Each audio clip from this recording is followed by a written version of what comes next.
Hey, welcome back, everybody. It's time once again for another episode of OC Spotlight, the one show, maybe the only show that shows you the most incredible people doing the most amazing things right here in our own backyard. And today, well, it starts in our backyard, but it spreads all over the world. We'll explain that to you in a minute as we bring in Chris Meyer, the owner of Expedia Cruises here in Orange County. Welcome to the show, Chris. Good to be here. You have a fascinating background. We could do a show just on you and your journey to getting here. But let's cover that just quickly here. I'm a news geek, a news junkie. At one time, the Orange County Register was the paper in Orange County. You dominated this market. Nobody could do it. And you were the deputy editor of the Orange County Register? Yeah, I spent 30 years there. I started as a copy boy. That was actually a position in those days. Yeah, right. Running copy, run copy boy, take this over, run this over here. That's what I did in 1980, yes. And you worked with deputy editor. You're overseeing several departments and direction for the newspaper. How many people were at the paper at its height? At its height, there were 450, but at the height of I had about 120 on my team at one point in both local news and business news. So what the heck happened to local news? We could do a whole show on that. The sad demise of the Orange County Register. I know it's gone through several owners. We've had several of them in here through the years. It goes lower and lower, smaller and smaller.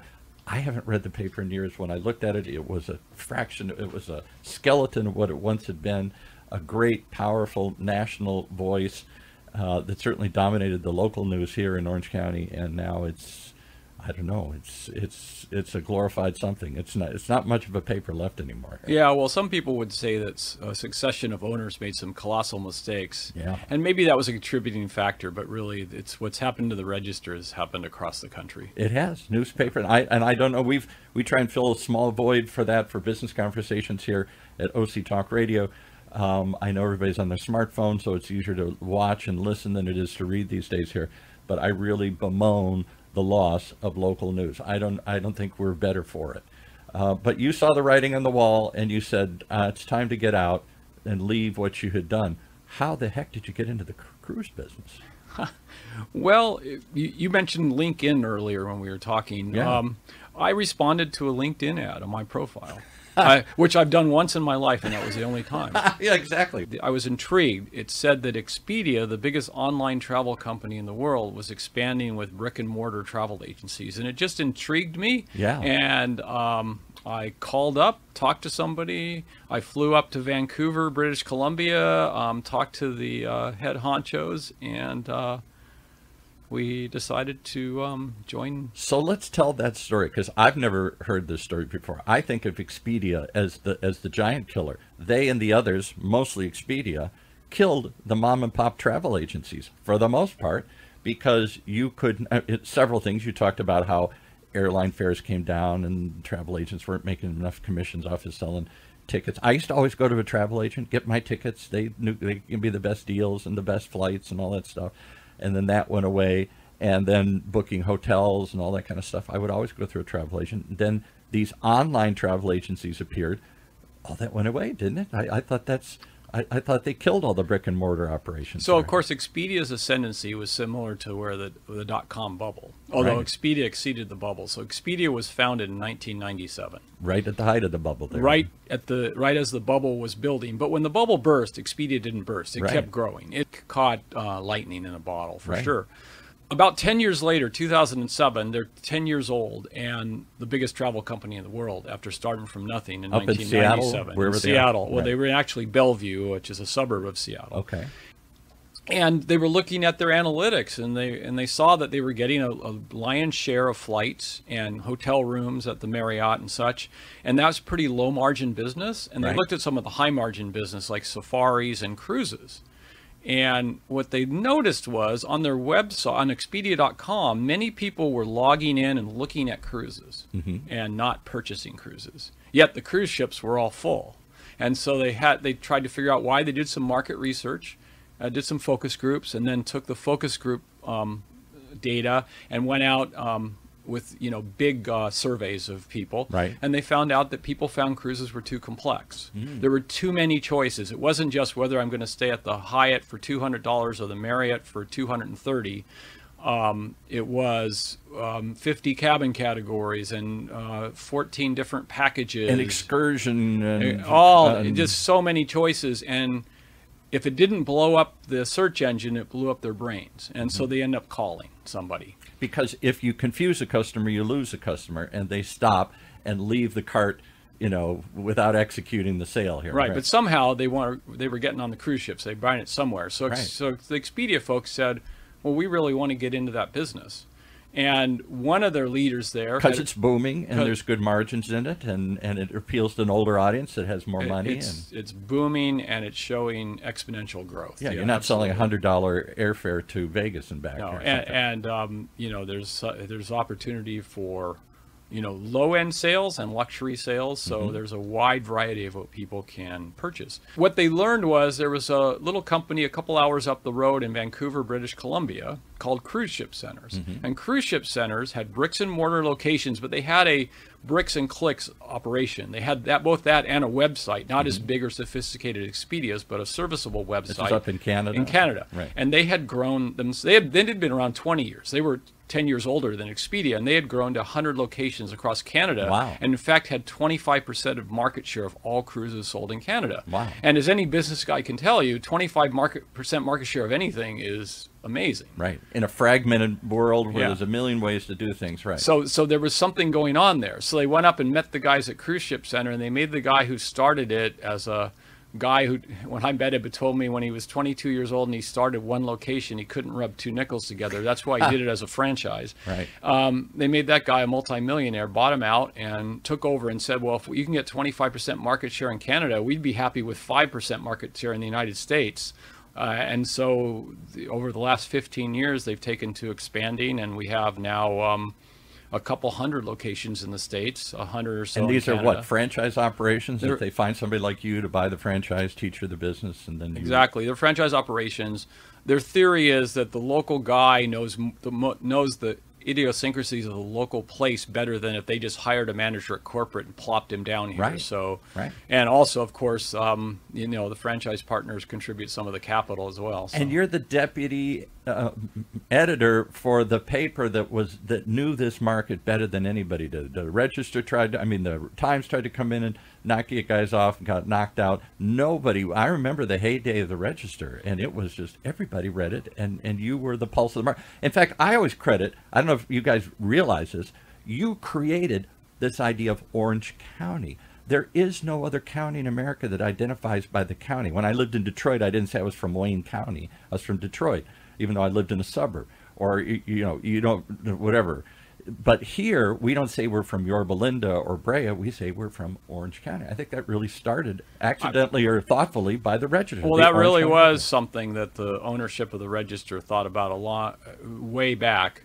Their theory was Orange County had all these little cities, none of them colossal enough to be an LA or something. Right. So even Anaheim and Santa Ana, the county seat, just not big enough to really hold sway. And so they came up with this idea that Orange County could become something. And I think it's even as the paper's fortunes have dwindled, the notion of Orange County as a place is something that has survived. Absolutely. And will persist. We're not a suburb. We're not LA, and we're not San Diego. We're something different here. And through that, now that we had the Housewives of Orange County, the airport was named Orange County, we've created a brand.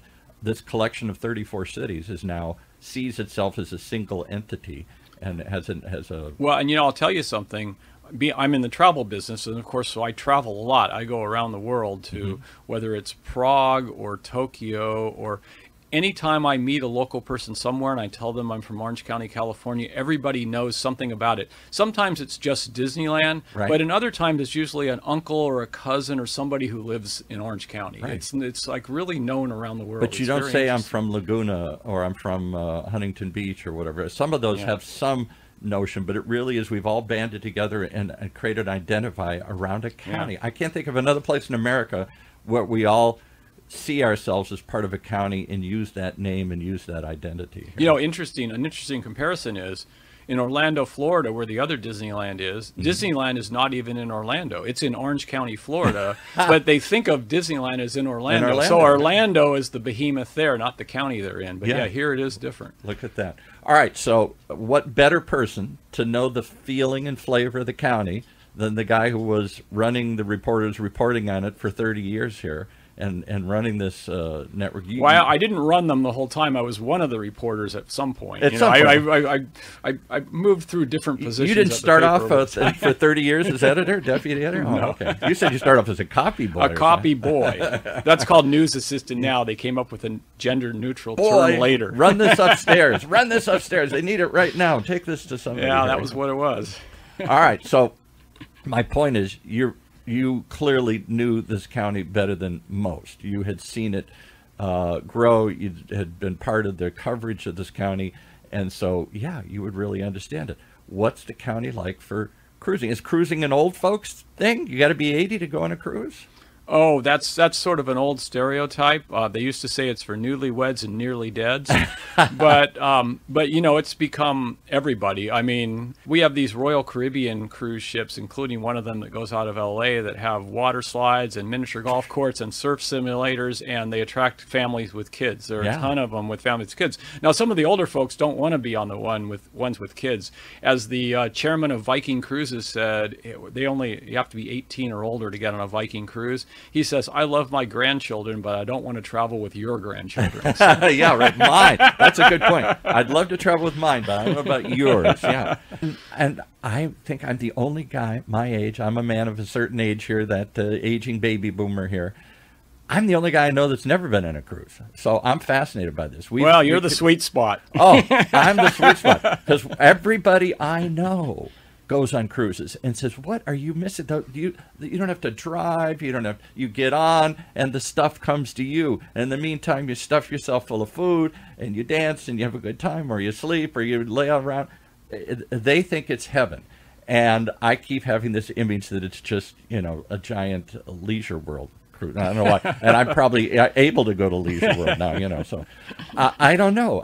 Tell me about what these cruises are like, and the diversity of them. I know they're family cruises, Disney cruises, and all these kinds of stuff. There's a big diversity. So let's start with the Viking. Viking is probably everybody gets these in their mailbox. I get tons. I got 50 of them at home. Yeah. So Viking started out with river cruises in Europe. Now these ships have 150 to 190 people on them. They're small. They have to get through the locks on the rivers. Right. But what they allow you to do, they allow you to have this little boutique hotel take you from place to place.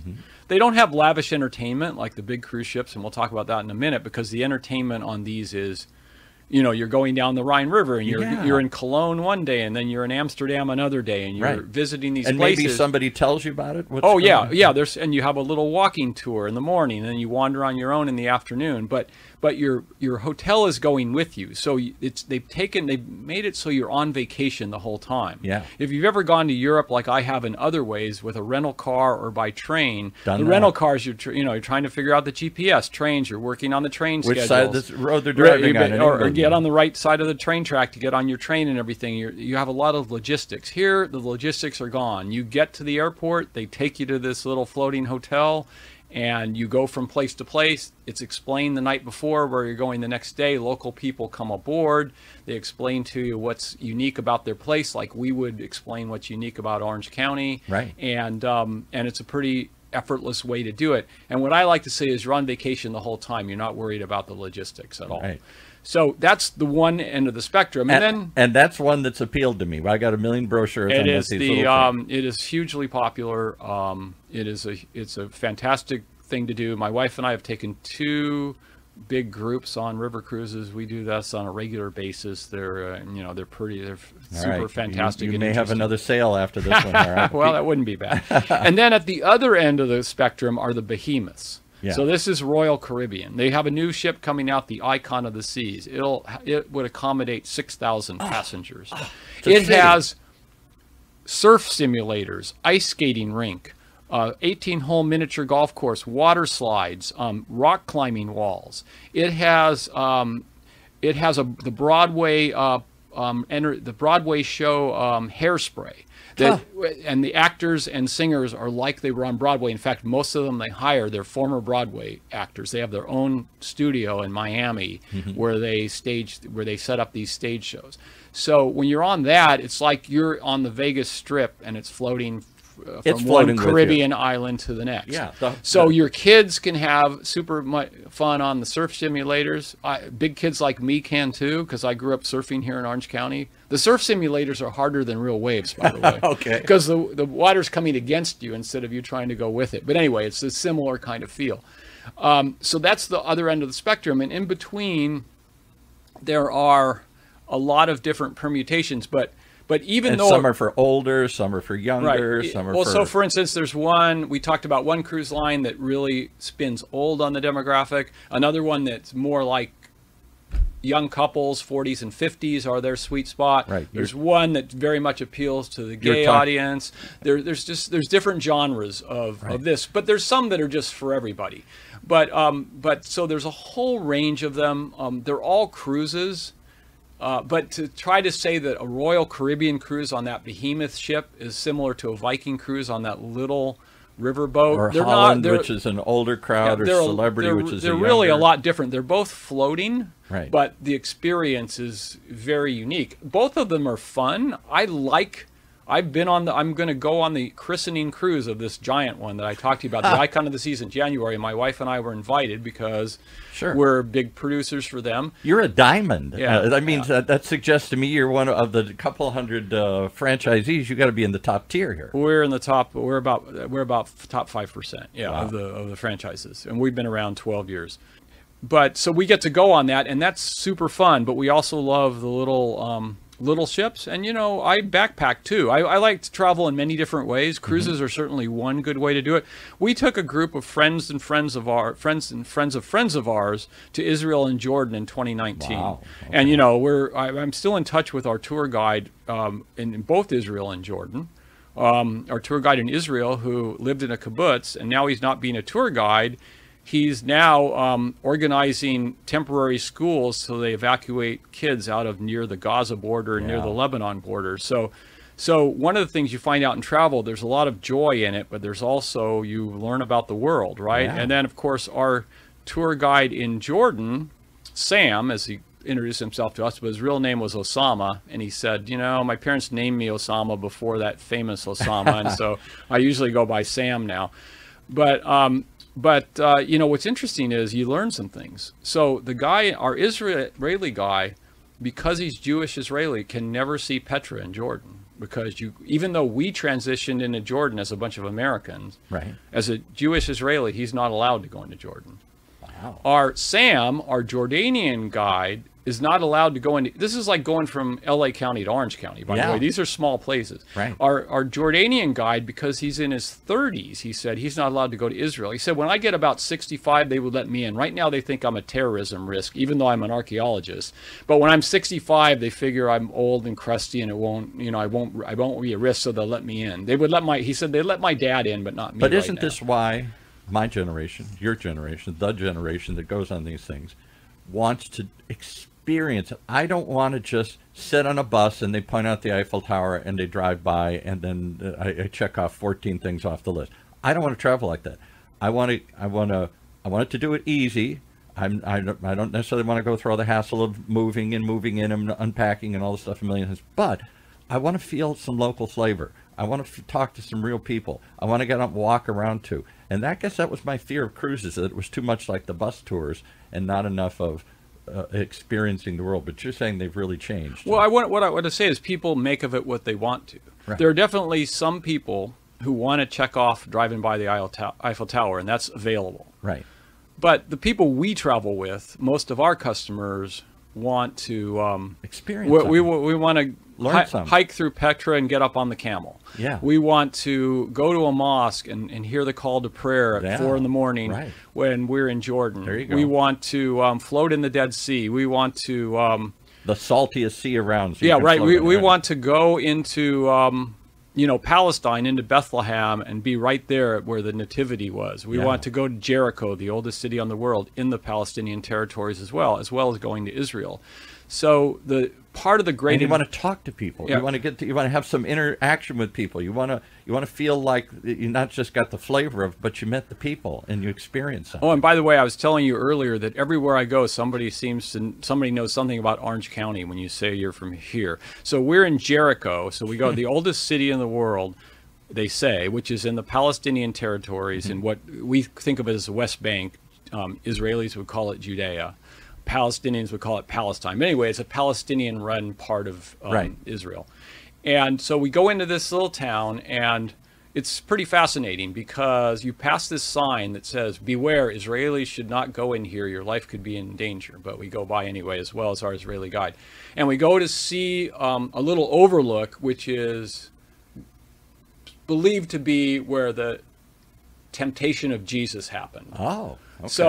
So we see that place. The devil points out the desert and says, "This could all be yours." Yes. So this is renowned to be that place. So there's an overlook, and of course there's a few Palestinian vendors around, and they're selling us peanuts and stuff, and religious icons. And then we go back into town for lunch. And two things happen in town that's interesting. School's getting out, and in Jericho in the Palestine territory, you know what the school is? It's a Catholic school. They're wearing. They're wearing plaid skirts like when I went to Catholic school, the girls wore. I'm a good and Irish I Catholic. asked our guide about that, and he says, well, a lot of people don't realize there are a lot of Palestinian Christians. There are even Palestinian Jews. And he said in Jericho, the best school is a Catholic school. Even Palestinian Muslims want to send their kids to the Catholic school because it's the best school if they're good parents. So then we go to a restaurant, and it's a restaurant that hosts people on tours regularly. It has a big restaurant. And our guide brings the owner up. The owner's a Palestinian guy. And our guide said, these people are from Orange County, California. He says, oh, my wife is from Newport Beach. And she lives with me here in Jericho in Palestine. So, like the connections, I mean, when we think about the tragedy that's going on in Israel right now, but then you think about these kinds of connections, how the world can really be connected together. Yeah. I mean, it's really, travel is super fun and you can just have a blast, but it's also can be super enlightening and a way to maybe make connections with people. I mentioned that famous Mark Twain quote. I was going to say, what's the famous Mark Twain quote? The famous Mark Twain quote was that travel is the great enemy of prejudice. Because when you actually go places, and I'm paraphrasing him right now, when you actually go places and meet people, your preconceived notions tend to figure out they were somewhat wrong. Yeah. Maybe there was some truth to them, but a lot of them were wrong, particularly if they were negative opinions of a people. Because think about the Palestinians. The Palestinians have a certain reputation going on right now. Absolutely. But they're very diverse people. A lot of them are Christians. Some of them send them kids to Catholic schools. Some of them have joined the Israeli Defense Force because they really hate Hamas. Right. You know, so I mean, but there are a lot of them that voted for Hamas. So like every group of people, there's a diversity of opinion among them. Because it's easy to say, I hate them, whoever them is. But when you meet them, well, not that person. The story I always tell famously is my father he'd be voting for Trump. I'm sorry to say, he's a very conservative Republican guy. But he grew up, raised by his grandmother who came from Poland. I'm part Irish and part Polish. And his grandmother never spoke a word of English. She lived in the Polish ghetto in Detroit and went to Polish mass and read the Polish newspaper and raised him when his mother died. And so I asked my dad once, what do you hate about immigrants, Mexican immigrants? They don't speak English. I said, like your grandmother who never spoke a word of English. Well, not her. She's different. No, she isn't. We're all the same thing. But we have these exceptions for people we know. It's easy to categorize and say, I hate them, those people, until you get to know those people. I have a little anecdote in my own family. So my Irish immigrant grandfather, who had 11 kids, typical Irish Catholic family, we would go, when I was a little kid, to big family gatherings, either at his house or at a park. And I remember one time I was young and I wasn't really of age to really understand politics yet. I might have been 8 or 9 years old. And I remember we came into the room, and my grandfather put his hand out and shook my dad's hand and said, my Republican friend, welcome. And later I went up to my grandfather and I said, Grandfather, what do you mean when you call my dad your Republican friend? And he said, Chris, your dad's a good man, but I don't have too many Republican friends. I don't have too many of those. Them. He's one of them. Well, I think you get to meet them, and I think that's the appeal. That's been the attraction to my wife and I. We've often dreamed of cruises and talked about them. We thought, are we ready? Do we know what we're doing? But it's a confusing thing. You got it right. There's so many choices, the kind of cruise, the place you go, the packages you get, the accommodations, everything else. I'm one of those guys that's probably opened up that cart a million times on a million different cruise lines and left it unanswered or abandoned the shopping cart because I wasn't sure what to buy at the end here. And Well, that's why you guys exist. So you walk people through this. Well, even at the beginning, we mentioned a little bit the different cruise lines have different personalities. Then the different ships are different. And then the different cabin categories and the different pricing of those are a little complication. So there's a number of things. There's a bit of education to go through to make an informed buying decision. And that's really what our job is, we hopefully help people make a more informed You're buying an decision. old-fashioned travel agent. What I thought had disappeared for you specialize in cruise. You'll do anything, but you specialize in cruises, and that means you get to know me, and you pick out. You're the concierge that helps put this together. You're the person that curates it for me. And the hope that I'll come back and do it again and again. That was great, Chris. Book me another one here. And then if you're in Southern California and you're on Expedia.com and you get befuddled and you push the button, I want to talk to somebody, it connects to our office. There you go. So, we deal with a lot of those people too. They started to try to book it on Expedia.com. They got confused and they call us and then we have somebody walk. So what an amazing story that the company I thought of as the great, the one that killed the travel business here, in some sense realize that for some customers and some products, they need a personal interaction. They need real people in real stores really talking. They get to know their customers on a local business, not just a national call center somewhere. And they were able to, we talked about preconceived notions. They were able to challenge their preconceived notions at one point, which is a good business. Yes, we can take a lot of it on, but maybe not all of it online. There is still a market. There's still a need for certain products, high-priced products, complicated products, for an older audience, probably still primarily, or even a big audience. You've got families and lots of people are going to go on this cruise with you, extended relatives. That needs a little more hand-holding, and it can't be done from a call center in China or someplace else here, or the Philippines. I applaud you. I think this is a cool idea. I didn't know such a thing exists. Are you the only one here in Orange County? Are you the only Expedia travel center right now? Yeah, we have 2 offices in South County right now, one in Laguna Hills and one in Laguna Niguel.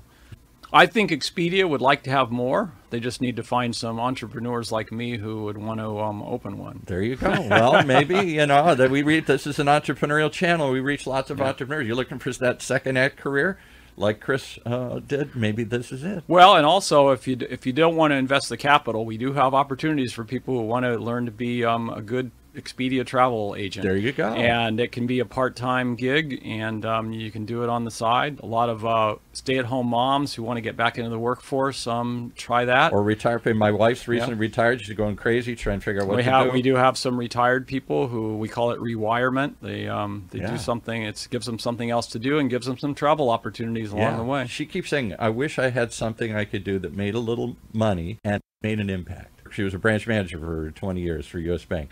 She doesn't get much of it. Gets a little tiny pension.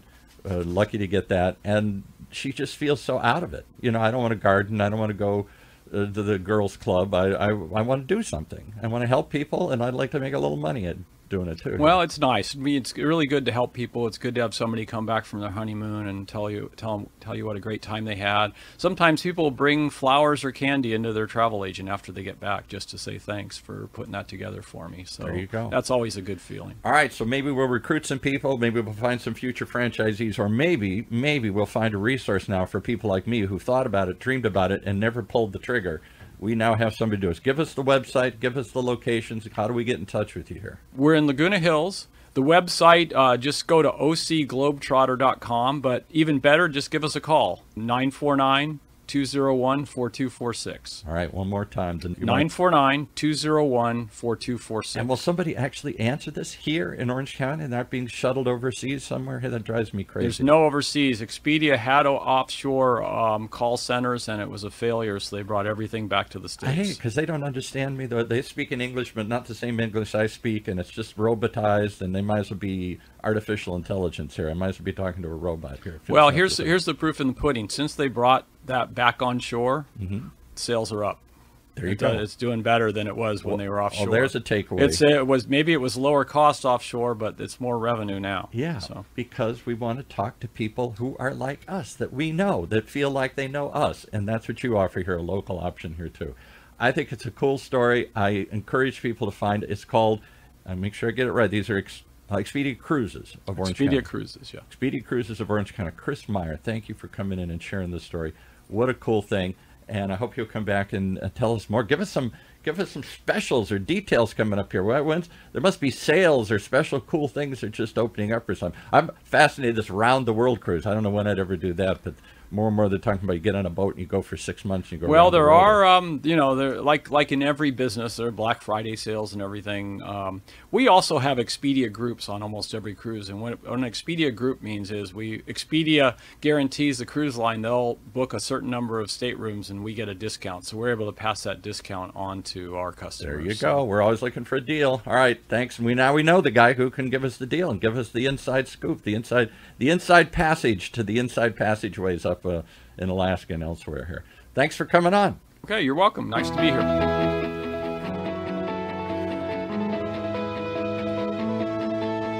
Wow, if that's not a reason to tune in, I don't know what is. What a cool idea. Kind of counterintuitive. They're coming back to real people helping others. And you got to applaud and support that. In one world, we're all getting more and more intrigued in. Right here in Orange County's only community radio station, OC Talk Radio.